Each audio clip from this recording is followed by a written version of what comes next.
E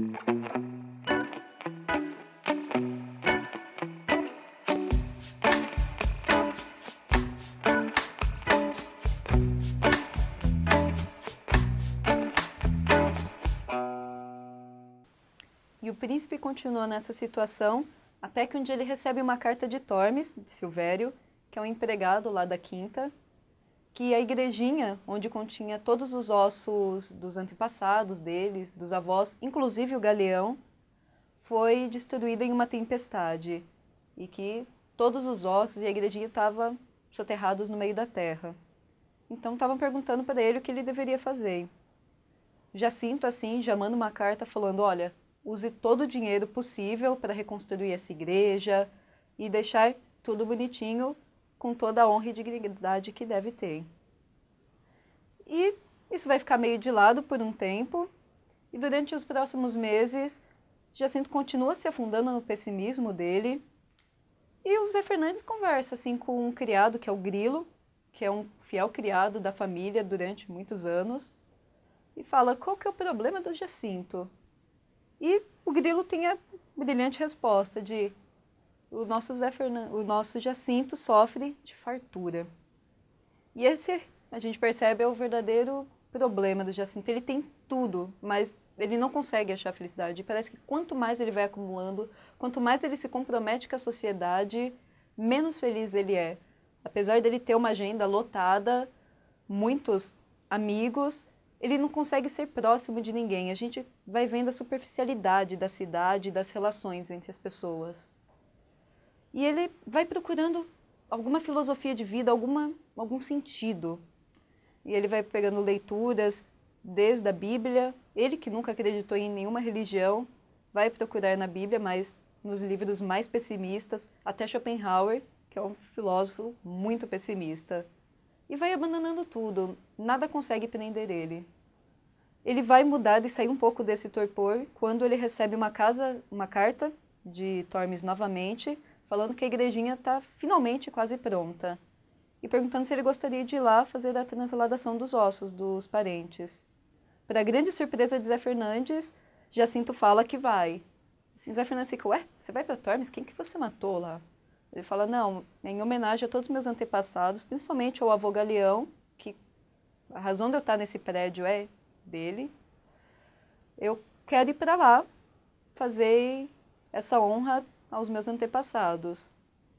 Então eles começam a preparar a viagem desde antes. Jacinto manda uma carta para Silvério falando, olha, prepara a casa aí, faz as reformas que elas têm que ser feitas, para deixar tudo lindo, tudo em ordem. E ele começa a mandar as quinquilharias dele para lá. Que ele fala, não, eu não posso viver no meio daquele mato sem essas modernidades. Então ele vai encaixotando umas 27 malas e já envia. Fala, para quando eu chegar lá, já está tudo me esperando bonitinho. Praticamente ter um outro 202, só que em Portugal. Então eles vão esperando o tempo passar e já sempre começa a ficar um pouco mais animadinho, até que chega o dia da viagem. Eles vão fazer uma viagem longa de trem. Jacinto fica a viagem toda meio desconfortável e no meio da noite eles têm que mudar de um trem para o outro para conseguir chegar em Tormes. E consegue ter um problema no meio disso e eles se perdem do Grilo, que é o servo. E eles entram lá no trem e eles ficam, nossa, o que vai ser agora? Será que o Grilo vai conseguir voltar? E as malas com todas as roupas, com todas as quinquilharias. Mas o Zé Fernandes começa a tentar acalmar ele e fala, não, quando a gente chegar lá em Tormes vai ver que vai dar tudo certo, o Grilo provavelmente vai conseguir pegar outro trem e chegar talvez até antes da gente.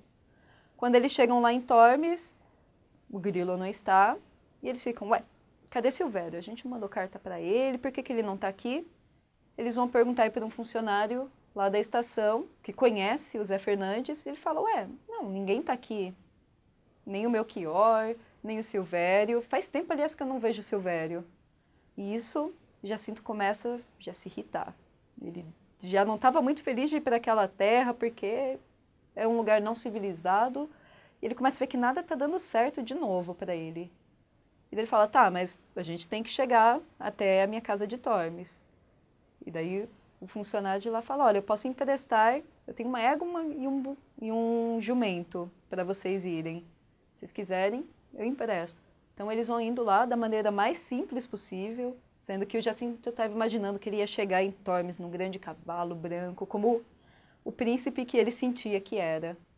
Mas não, eles chegam dessa forma humilde, modesta, e se encontram com Melchior, que é o caseiro de Tormes, e ele fala, nossa, eu não estava esperando vocês aqui. Ele começa a ficar desesperado quando vê que o dono da casa está lá. Ele, gente, isso não está arrumado, a reforma está parada na metade ainda.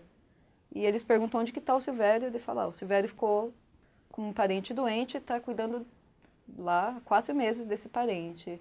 E o Jacinto daí fica bravo, tipo, minha casa não está em ordem, as minhas caixas não chegaram, meu criado não está aqui, eu estou só com a roupa do corpo, e ele já vai ficando muito irritado, assim, se arrependendo profundamente de ter ido para lá. O Melchior tenta agradar um pouco o patrão, assim, e manda fazer um jantar para eles, que eles estavam morrendo de fome. E, pela primeira vez, o Jacinto consegue comer com gosto. Aquela comida que ele via, assim, tão simples, assim, sendo que ele era acostumado com os maiores banquetes de Paris, feitos pelos maiores chefes. Aquela comidinha simples sacia ele de uma forma absurda. Ele come com gosto, assim, até o Melchior se surpreende. Fala, não, mas é uma comida simples. Mas ele ainda assim está irritado, que não tem onde dormir, ele tem que dormir no chão. E o Zé Fernandes fala, olha, se você quiser, eu consigo ir na casa da minha tia, buscar algumas peças de roupa para você. E daí ele fala, ok, então amanhã você vai na casa da sua tia, porque Guiães fica bem próximo de Tormes. Vai lá, busca umas peças, mas amanhã à tarde eu já vou para Lisboa, porque eu me recuso a ficar aqui até se ajeitar tudo. Aí, ok, o Zé Fernandes vai na casa da tia e manda levarem as roupas lá para o Jacinto.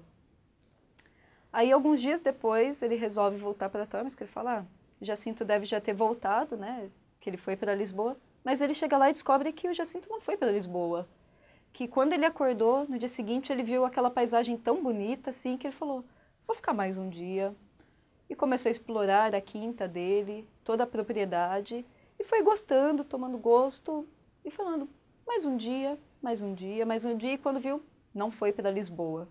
E ele já estava com uma aparência muito mais diferente. Ele já estava com um ar mais corado, mais saudável, não estava magrelo, não estava tão desanimado e já tinha planos de como melhorar aquela propriedade, plantar mais coisas, irrigação, pensando em como desenvolver aquele lugar. E o Zé Fernandes vai ficando surpreso. Nossa, quem te viu e quem te vê hoje, né? E o Jacinto percebe que existe uma grande diferença entre aquelas terras e a cidade, que nas terras nada se repete, a natureza é bela, tudo é puro e verdadeiro, sendo que na cidade era só falsidade, conveniências, e ele começa a gostar daquele lugar de verdade.